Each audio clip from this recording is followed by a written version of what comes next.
I would like to give you just a view into thinking of the costs in your repairs and how you can start working with AI and automation in order to at least arrest some of these costs and prepare. Now we saw Mirza, he was showing that the rates are coming up. We also know from the UAN history that at some point when the rates are high enough, we'll see a price war, right? And then we're again back to where can I get my car at a fixed price of 800 dirhams whenever the repair is below 5,000, right? So it is potentially a vicious circle. I want to give you three numbers. Carrie already said one of them. This is the inefficiencies in our systems, right? He says 10 to 15% to leakage, which I probably think is right. I could stand here and say I actually think it's a little bit higher if you look at it. When we look at how artificial intelligence or automation, if you like, can help with operational expenses, maybe up to 30% of your operational expenses, but that also requires you to know what your operational expenses are. I'll give you an example in a second. And then the whole thing of the system Carrie was talking about is the inefficiencies. Makes me stand here and guarantee that on your average repair cost, you can reduce 15%, maybe not you, but everybody else. Because there are so many, and I'll give you an example of what I'm talking about, but before I go there, I just want to give you an idea of how you should look at costs, your claims costs, because we tend to think of claims costs as what is the cost of repair, what do I actually pay the workshop, or don't I pay the workshop after discount, right? But there are three areas. First of all, the cost of operations. These are real numbers, by the way. I'm not going to tell you who, but these are real numbers. This is the cost if you take the cost of managing one claim in an insurance company. Take the salaries, loss adjustment, loss on third-party insurance recoveries, administration, legal fees, everything. One claim in the system typically varies from 350 to 550 dirhams. Think about that when you're looking at your loss ratios, your combined ratios and everything. This is an area, and if you have an agreement of a fixed cost of 800 dirhams for a repair, right, then it's actually 1,274 dirhams all of a sudden, right? So it's significant, and it's worth thinking about. And then, of course, we have the actual cost of repair. This is, and I'm very happy to be challenged on this. This is our experience. The breakdown on labor hours, paying spare parts, rent a car, and then auxiliary. So spare parts today is still the predominant cost. And spare parts, unless they are from the list price from the agency, spare parts is probably one of the most opaque areas you can ever dream of in this country. What we see is if we want to go get a bumper for a Toyota Land Cruiser, for example, then the workshop sends a guy to Saja if it's a used, and he gets a price of what, 250, 300 dirhams, right? Then they agree in Saja that they say 600 to the workshop so they can share these 300. Then they go back to the workshop, and the workshop sends to the insurance company, today is 1,100 because there's a low supply. And the original part cost was 250, right? And these are just some of the things that are happening. And then the last major cost is, of course, we do have operational challenges. We don't have the transparency. We don't have, when we have thousands of claims or tens of thousands of claims per month, we don't have the time to look into each and every claim, right? So there will be slippage in that, and that's not intentional, it just happens. And all of this, of course, have the impact of your capital reserves, because if it takes too long for you to get paid or get it done, you bind capital. If your reserving is not correct, if your customers, as Kerry is saying, are not happy with the repairs, there's a chance they're not coming back. And there's a lot of duplication and rework in this business as well. So when you're looking at what is the actual cost of a claim, it's not just the invoice that the workshop is sending. And these things compound over time. I'm not going to go through this in detail. I just want to show you in the process, in the 7 steps that a claim typically goes through. You start with the first notification of loss. You can have fraudulent claims, missed details on the cover, stage notifications. There is prior damage passed on as new. this is first step. We move on, and if you have 10,000 here, there's a chance that some of them, they pass through the filter. You move on, assessment and triage. How do you assess the damage? How do you select the workshop? Is it somebody paying you to use that workshop? How is that selected? Did this workshop get all the big ones, and now they have to have, we don't know. And typically in this market, there is not a logical way of accepting workshops. It's trust, it's who know who, it's what do I benefit from it. And again, this compounds to the repair estimation. It compounds to the authorization. We are authorizing things that shouldn't have been authorized, but we are friends. Or I promised you this because last time you gave me a low price over here. We don't know. Compares to the repairs, to the quality, even to the settlement. In our industry, when workshops send the invoice to the insurance company, I'm generalizing, I'm not shooting anybody in this room, then that's put over here. Then the workshop is calling the insurer and say, where's my payment? Oh, it's over here in the box. But if we are friends and you help me, this payment will come a little bit sooner, right? So when you as an insurance company are paying for a repair, you're also paying for somebody, paying your team to invoice, to process the invoicing faster. And all of this compound up to, let's just say, a lot. And I'm not saying generative AI or automation can solve all of it, but I'm saying if you're aware of this, and if you start looking into the use of generative AI automation, you can arrest some of this development simply by making sure that you are actually using the tools that you need to register the data that you need. And when you're looking at automations, you are also looking at the fact that all claims go through a scrutinized process. And that is really important, because if all claims go through a scrutinized process, big or small, then you won't lose, you may, but then you do it open-eyed, right? You won't lose these 10% or 15% that you simply don't have time to look at when you're doing your claims management. And this, for many insurers, most insurers, can prove to be a huge help in reducing not only the repair costs, but also the operational costs. You start identifying the things that shouldn't have been accepted. You start identifying the things that are out of bounds and so forth. I had, and I think we're running a little out of time, but I had four things that I wanted to show you on how can we use generative AI as a start. Yeah. Because you've all heard, and we're all talking about, we need some of this AI, but how and where do we get it? Very easy to talk and read about, very, very difficult to actually use in the real world. Not only because very few of us actually knows what it is, very few of us actually knows how to use it. And even if we want to do this and we go to our IT departments, then it's not going to happen because we have a change request until the end of 2027, right? But there are places where you can think of using generative AI to arrest or catch some of these things. There are solutions with generative AI where you don't necessarily have to do too much with your existing systems, which is one of the main blockers at the moment, right? You have to integrate, you have to do this and this. One of them is the first notification of loss, the claims validation. Another one is and that's basically what I'm going to talk about, is in the document management. Because you today, and I have fresh in mind, this is from Saudi, but insurance companies in Saudi Arabia, they get around 50 pictures with the claims information from Najm, which is the centralized, their centralized side, or EVG if you like, or police, for the damage.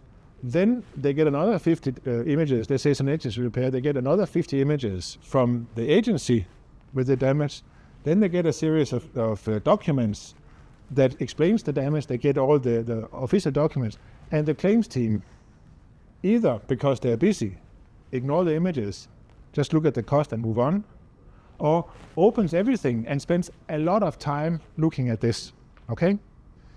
Generative AI in this point can help a lot. And this is an outside system. You don't have to integrate with anything, but there are solutions today where you basically feed that all of this into one product. The product would analyze, scrutinize, and come back to the claims expert and say, you know what, we didn't find any discrepancies between the pictures from Natch, between the pictures from the workshop, and everything that's said by the police report or the authorities. The system is comfortable that you proceed. Or it says, you know what, there's a discrepancy between these 5 pictures and the 7 pictures from over here in the workshop, plus what they said in the police report. That doesn't really make sense. Please have a look at it. Yeah. When you apply methodologies like that, all of a sudden, each and every claim is fully scrutinized, and it spits out the typical, in Saudi at least, typically 25 to 30% that are wrong or needs scrutinization. But all of them goes through, and that means the claims experts, they actually all of a sudden now have time to look at the claims where they should be looking. And the ones where there are no issues, they just go through. This is a system. I'm not selling it. I'm just telling you. This is a system that exists. You don't have to integrate it with anything in your system. Basically, you can send the pictures on an email to this system and come back with you, right? And small things, small improvements in your operations. And this goes for especially in kind of UAE. Third-party insurance recoveries is a hell, right? The way that we manage this here in the country. But the same concept goes for this. You get a 50-page document, PDF document, with 3 workshop estimations, bad pictures of an accident somewhere, plus scanned bad copies of whatever. Today, the recoveries, because it's money, it's recoveries, they have to open these documents. So you have a poor person who sits, maybe he has 50 recoveries that day, 50 times 50 pages, that's what you have to look at. Okay? When he has his morning coffee, he's still fresh. And it's fine, and he looks at them, he finds the mistakes and everything. But after lunch, and he's tired, he skips these things, right? If you think that this is also generative AI and automation, all of a sudden here again, you have a solution where the system, basically via emails, pre-digests all the documents, comes back to you and say, these 50 pages, I find nothing. You can look at the cost and see what you think.